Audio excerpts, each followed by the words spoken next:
اور کس طرح فرعون نے اس چیلنج کو سمجھ لیا فوراً. یعنی معاملہ صرف یہ نہیں تھا کہ حضرت موسیٰ اس سے کہتے ہیں اور وہ کہتا ہے کہ اچھا ٹھیک ہے کچھ لوگ ہیں کہیں عبادت کر لے. اس نے بھی ٹھیک ٹھیک اس پیغام کو سوچا، سمجھا، اس چیلنج کا اندازہ کیا کہ اگر یہ دین کی دعوت دی جا رہی ہے تو اس کا مطلب ہے پورا نظام. اس کا مطلب ہے کہ بندوں کو بندے کی غلامی سے نکال کے اللہ کی غلامی میں دے دینا.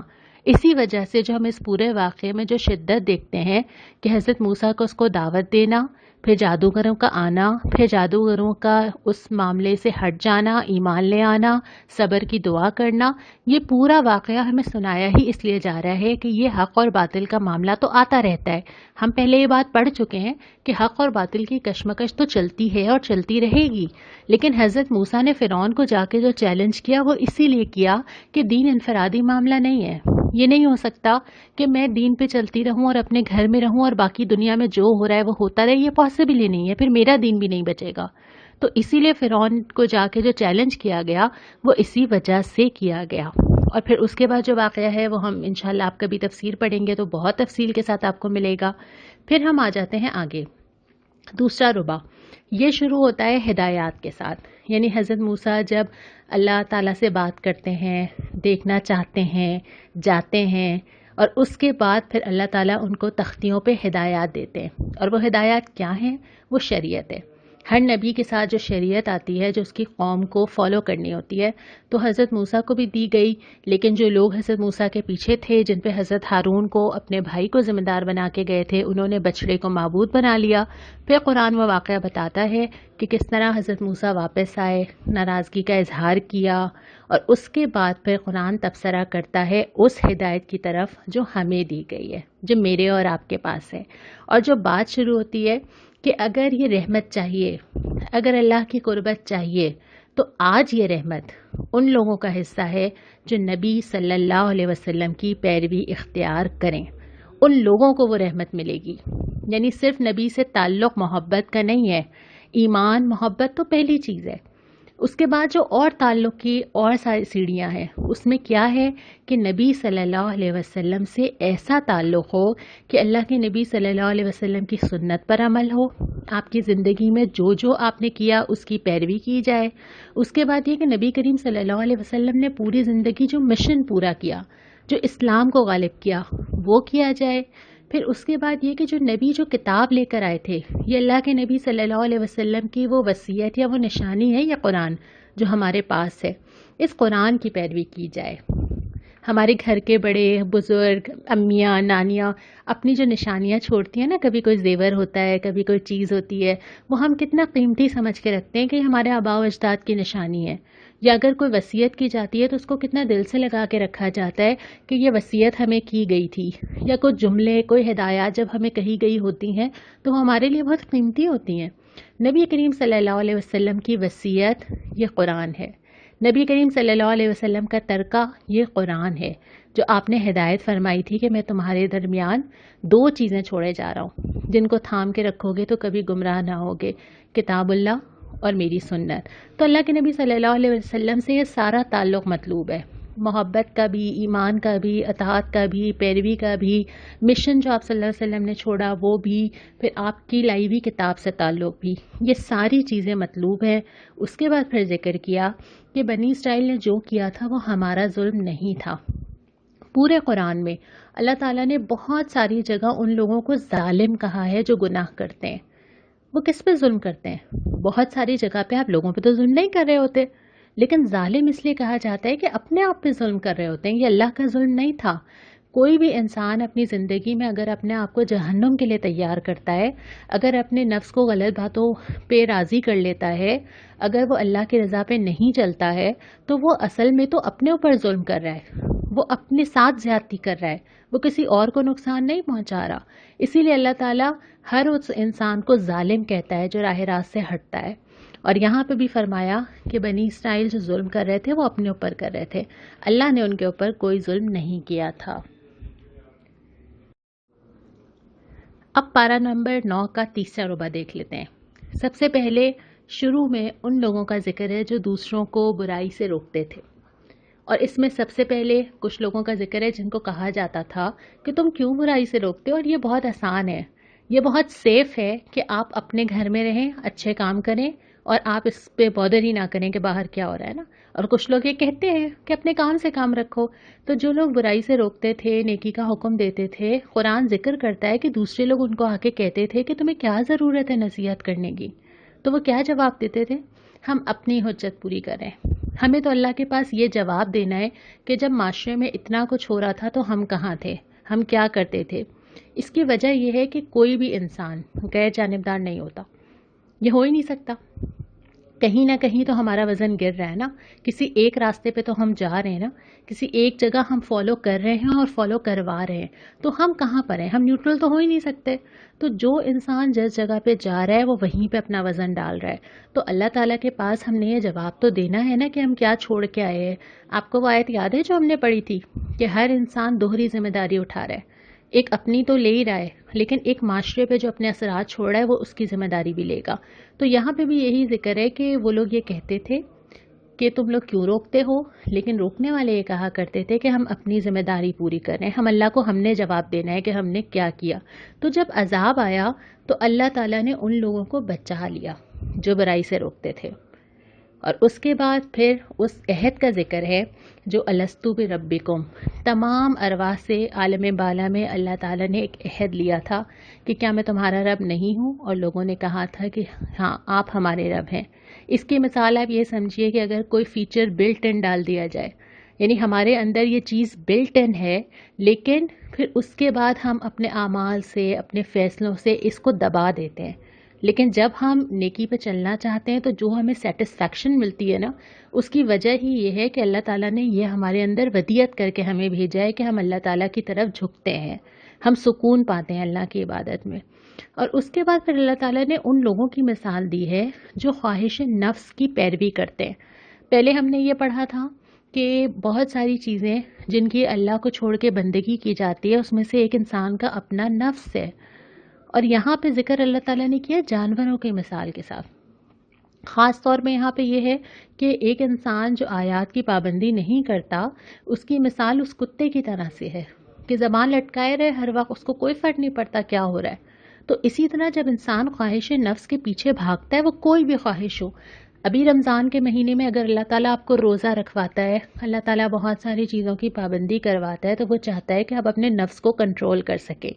آپ کا دل چاہتا ہے آپ کو کھانا ہے لیکن آپ نہیں کھا رہے، ٹھیک ہے نا. وہ اسی وجہ سے کہ اللہ تعالیٰ چاہتا ہے کہ آپ اپنے نفس پہ کنٹرول کریں، نفس کے پیچھے نہ بھاگیں. ایک 30 ڈیز کا آپ کو جو پورا پلانر دیا جاتا ہے اس میں آپ کی نیند بھی قربان ہوتی ہے، اس میں رات میں بھی نمازیں لمبی ہو جاتی ہیں، اس میں بہت ساری جائز چیزوں کو منع کر دیا جاتا ہے. اور وہ اسی لیے کیا جاتا ہے کہ بجائے اس کے کہ نفس آپ کو اپنے پیچھے دوڑائے، آپ نفس کو کنٹرول کر کے رکھیں. آپ کے ہاتھ میں اس کی باغیں ہوں. جس وقت اللہ کی اجازت ہوگی اس وقت وہ نفس اپنی خواہش پوری کرے گا، اور جس وقت اللہ تعالیٰ کہیں گے کہ نہیں تو وہ رک جائے گا. تو یہاں پر بھی یہی ہے کہ جو اپنی خواہش نفس کے پیچھے بھاگتا ہے نا، پھر تو وہ نیور اینڈنگ چیز ہے. کھانا نیور اینڈنگ ہے، یہ ایک ریسیپی، دوسری ریسیپی، 2 ریسیپیز ملا کے تیسری ریسیپی، کوئی اینڈ نہیں ہے. کپڑا، چیزیں جمع کرنا نیور اینڈنگ چیز ہے. پھر اس کے بعد جو دیگر خواہشات، ہوس پرستی، کہاں کہاں تک انسان کو حیوان کی سطح پہ لے جاتی ہے.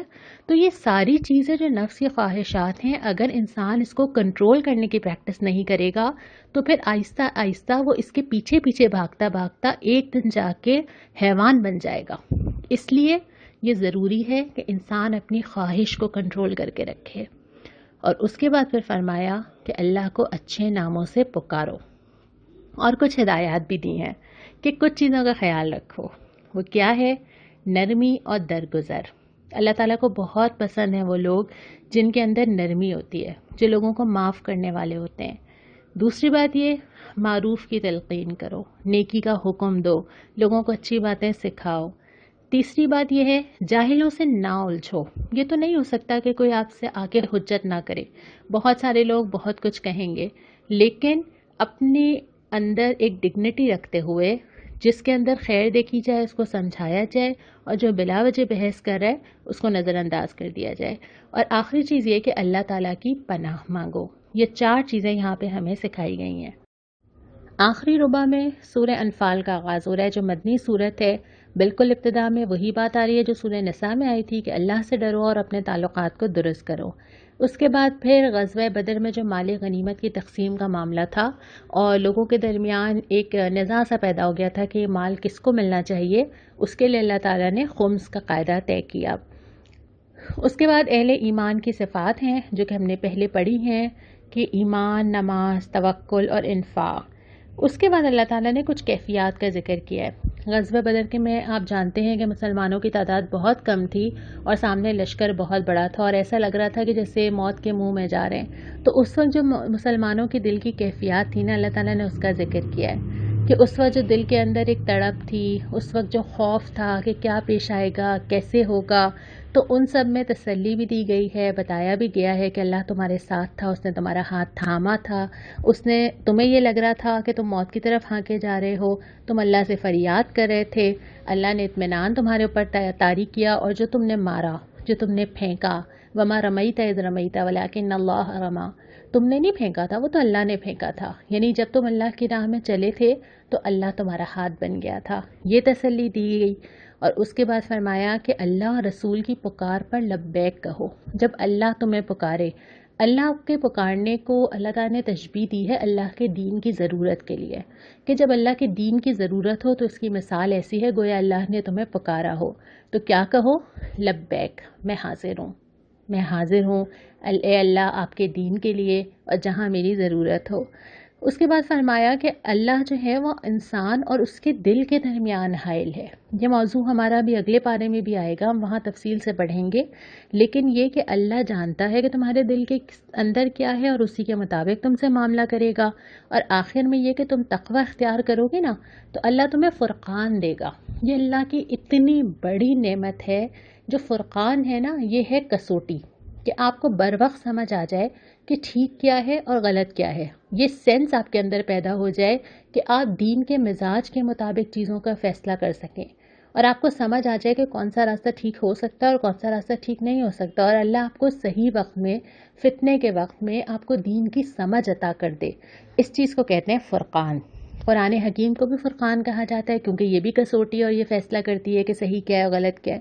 تو جتنا انسان اللہ کا تقوی اور اللہ کا ڈر اور اللہ کی محبت رکھتا ہے، اس کے اندر اللہ تعالیٰ یہ سینس ودیت کر دیتا ہے اور اس کے لیے آسان ہو جاتا ہے کہ وہ سیدھا راستہ دیکھ سکے۔ یہاں آ کے ہمارا 9واں پارہ مکمل ہوا، لیکن اس پارے کے سلسلے میں ایک سوال آپ سے آج کرنا ہے جو بہت آسان ہے، اور وہ سوال کیا ہے؟